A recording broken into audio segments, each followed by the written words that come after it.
What's the millennial question? Apparently, millennials as a generation, which is a group of people who were born approximately 1984 and after, are tough to manage. And they're accused of being entitled and narcissistic and self-interested, unfocused, lazy. But entitled is the big one. And because they confound leadership so much, what's happening is leaders are asking the millennials, what do you want? And millennials are saying, we want to work in a place with purpose, love that. We want to make an impact, you know, whatever that means. We want free food and beanbags. And so somebody articulates some sort of purpose, there's lots of free food and there's beanbags, and yet for some reason they're still not happy. And that's because they're missing, there's a missing piece. What I've learned is that I can break it down into four pieces, right? There are four things, four characteristics. One is parenting, the other one is technology, the third is impatience, and the fourth is environment. The generation that we call the millennials, too many of them grew up subject to, not my words, failed parenting strategies, you know? Where, for example, they were told that they were special all the time. They were told that they could have anything they want in life, just because they want it, right? They were told, some of them got into honors classes, not because they deserved it, but because their parents complained. And some of them got A's, not because they earned them, but because the teachers didn't want to deal with the parents. Some kids got participation medals. You got a medal for coming in last, right? Which the science we know is pretty clear, which is it devalues the medal and the reward for those who actually work hard, and it actually makes the person who comes in last feel embarrassed because they know they didn't deserve it, so it actually makes them feel worse, right? So you take this group of people, and they graduate school, and they get a job, and they're thrust into the real world, and in an instant, they find out they're not special, their moms can't get them a promotion, that you get nothing for coming in last, and by the way, you can't just have it because you want it, right? And in an instant, their entire self-image is shattered. And so you have an entire generation that's growing up with lower self-esteem than previous generations. The other problem, to compound it, is we're growing up in a Facebook, Instagram world. In other words, we're good at putting filters on things. We're good at showing people that life is amazing even though I'm depressed, right? And so everybody sounds tough, and everybody sounds like they got it all figured out. And the reality is there's very little toughness, and most people don't have it figured out. And so when the more senior people say, well, what should we do? They sound like, this is what you got to do. And they have no clue. Right? So you have an entire generation growing up with lower self-esteem than previous generations, right? Through no fault of their own. Through no fault of their own, right? They were dealt a bad hand, right? Now let's add in technology. We know that engagement with social media and our cell phones releases a chemical called dopamine. That's why when you get a text, it feels good. Right? So, you know, we've all had it where you're feeling a little bit down or feeling a bit lonely, and so you send out 10 texts to 10 friends, you know, hi, hi, hi, hi, hi. Because it feels good when you get a response, right? Right? It's why we count the likes, it's why we go back 10 times to see if my Instagram is growing slower, did I do something wrong? Do they not like me anymore, right? The trauma for young kids to be unfriended, right? Because we know when you get a hit of dopamine, which feels good. It's why we like it. It's why we keep going back to it. Dopamine is the exact same chemical that makes us feel good when we smoke, when we drink, and when we gamble. In other words, it's highly, highly addictive, right? We have age restrictions on smoking, gambling, and alcohol, and we have no age restrictions on social media and cell phones, which is the equivalent of opening up the liquor cabinet and saying to our teenagers, hey, by the way, this adolescence thing, if it gets you down. But that's basically what's happening. That's basically what's happening, right? That's basically what happened. You have an entire generation that has access to an addictive, numbing chemical called dopamine through social media and cell phones as they're going through the high stress of adolescence. Why is this important? Almost every alcoholic discovered alcohol when they were teenagers. When we're very, very young, the only approval we need is the approval of our parents. And as we go through adolescence, we make this transition where we now need the approval of our peers.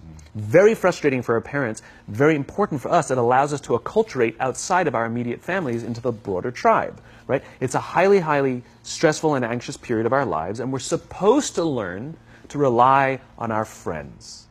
Some people, quite by accident, discover alcohol and numbing effects of dopamine to help them cope with the stresses and anxieties of adolescence. Unfortunately, that becomes hardwired in their brains, and for the rest of their lives, when they suffer significant stress, they will not turn to a person, they will turn to the bottle. Social stress, financial stress, career stress, that's pretty much the primary reasons why an alcoholic drinks, right? What's happening is, because we're allowing unfettered access to these dopamine-producing devices and media, basically it's becoming hardwired, and what we're seeing is, as they grow older, too many kids don't know how to form deep, meaningful relationships. Their words, not mine. They will admit that many of their friendships are superficial. They will admit that their friends, that they don't count on their friends, they don't rely on their friends, they have fun with their friends, but they also know that their friends will cancel on them as something better comes along. Deep, meaningful relationships are not there because they never practice the skill set, and worse, they don't have the coping mechanisms to deal with stress. So when significant stress starts to show up in their lives, they're not turning to a person, they're turning to a device, they're turning to social media, they're turning to these things which offer temporary relief. We know, the science is clear, we know that people who spend more time on Facebook suffer higher rates of depression than people who spend less time on Facebook. Right? These things balanced. Alcohol is not bad, too much alcohol is bad. Gambling is fun, too much gambling is dangerous. Right? There's nothing wrong with social media and cell phones. It's the imbalance. Right? If you're sitting at dinner with your friends and you're texting somebody who's not there, that's a problem. That's an addiction. If you're sitting in a meeting with people you're supposed to be listening to and speaking, and you put your phone on the table, face up or face down, I don't care, that sends a subconscious message to the room that you're just not that important to me right now. Right? That's what happens. And the fact that you cannot put it away is because you are addicted. Right? If you wake up and you check your phone before you say good morning to your girlfriend, boyfriend, or spouse, you have an addiction. And like all addiction, in time, it'll destroy relationships, it'll cost time, and it'll cost money, and it'll make your life worse. Right? So you have a generation growing up with lower self-esteem that doesn't have the coping mechanisms to deal with stress. Right? Now you add in the sense of impatience. Right? They've grown up in a world of instant gratification. You want to buy something, you go on Amazon, it arrives the next day. You want to watch a movie? Log on and watch a movie. You don't check movie times. You want to watch a TV show? Binge. You don't even have to wait week to week to week. Right? I know people who skip seasons just so they can binge at the end of the season. Right? Instant gratification. You want to go on a date? You don't even have to learn how to be like, hey. You don't even have to learn and practice that skill. You don't have to be the uncomfortable one who says yes when you mean no, and says no when you mean no, and yes when you... You don't have to swipe right. Bang, I'm a stud. Right? You don't have to learn the social coping mechanisms. Right? Everything you want, you can have instantaneously. Everything you want, instant gratification.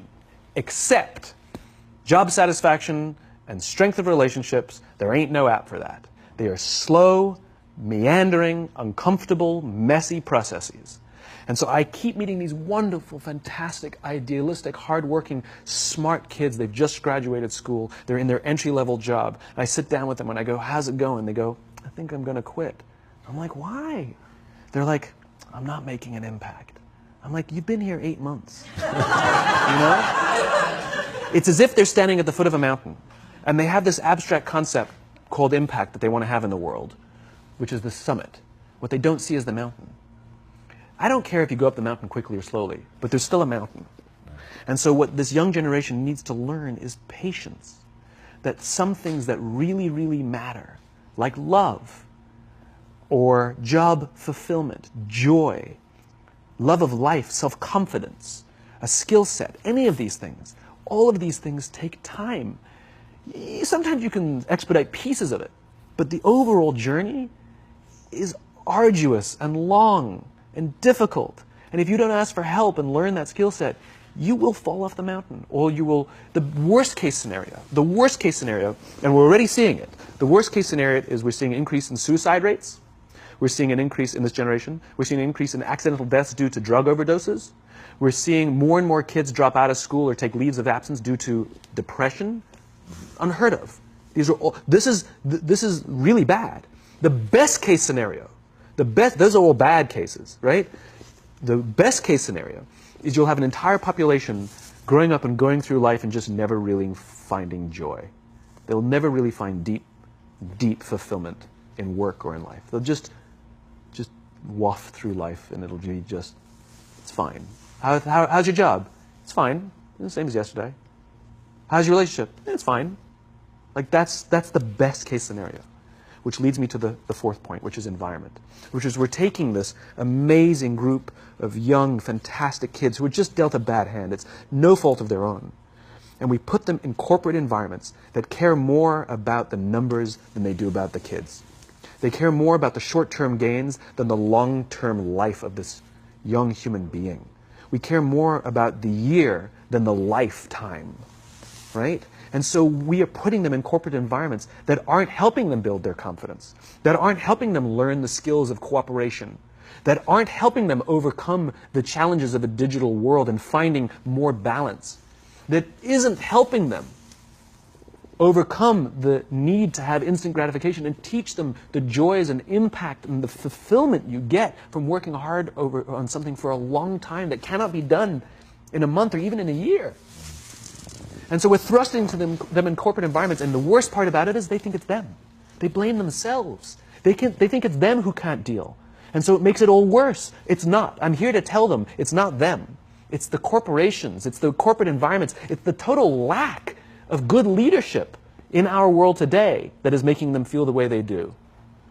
They were dealt a bad hand, and I hate to say it, but it's the company's responsibility. Sucks to be you. Like, we have no choice, right? This is what we got, and I wish that society and their parents did a better job. They didn't. So we're getting them in our companies, and we now have to pick up the slack. We have to work extra hard to figure out the ways that we build their confidence. We have to work extra hard to find ways to teach them the social skills that they're missing out on. There should be no cell phones in conference rooms. None. Zero. And I don't mean the kind of like sitting outside waiting to text. I mean like when you're sitting and waiting for a meeting to start, this is what we all do. We all sit here and wait for the meeting to start. Meeting starting? Okay. And we start the meeting. No, that's not how relationships are formed. Remember we talked about it's the little things? Relationships are formed this way. We're waiting for a meeting to start and we go, how's your dad? I heard he was in the hospital. Oh, he's really good. Thanks for asking. He's actually at home now. Oh, I'm really glad. That was really amazing. I know, it was really scary for a while. That's how you form relationships. Hey, did you ever get that report done? Oh my God, no, I didn't. I'll help you out. Can I help you out with that? Really? That's how trust forms. Trust doesn't form at an event in a day. Even bad times don't form trust immediately. It's the slow, steady consistency. And we have to create mechanisms where we allow for those little innocuous interactions to happen. But when we allow cell phones in conference rooms, we just, okay, have the meeting.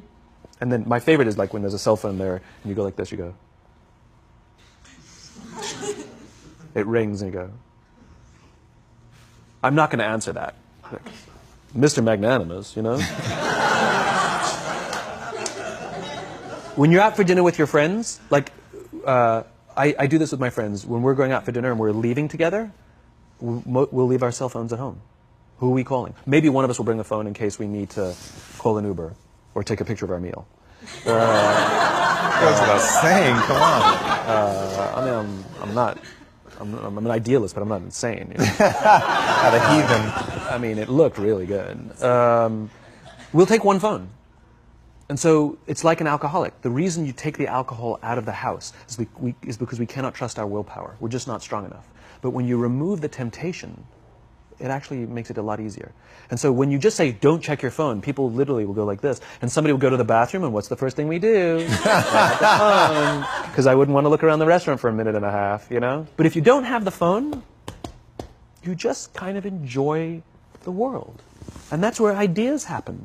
The constant engagement is not where you have innovation and ideas. Ideas happen when our minds wander and we go, and you see something, I bet they could do that.